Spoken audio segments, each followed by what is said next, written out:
రైతుల సబ్జెక్టు మాట్లాడరు.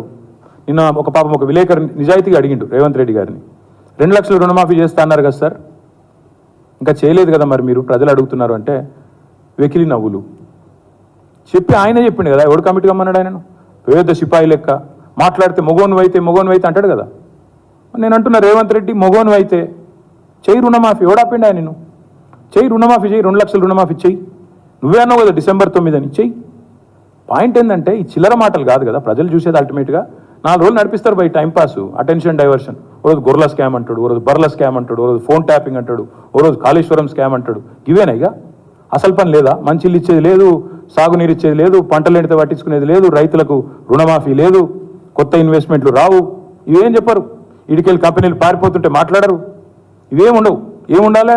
మమ్మల్ని అందరినీ రాష్ట్ర ప్రజలను పిచ్చోళ్ళని చేసి వీళ్ళు పోతురట, వాళ్ళు పోతురట, వీళ్ళు జంపట, వాళ్ళు జంపట, వాళ్ళు చెప్పుడు మీరు రాసుడు. బాగుందా?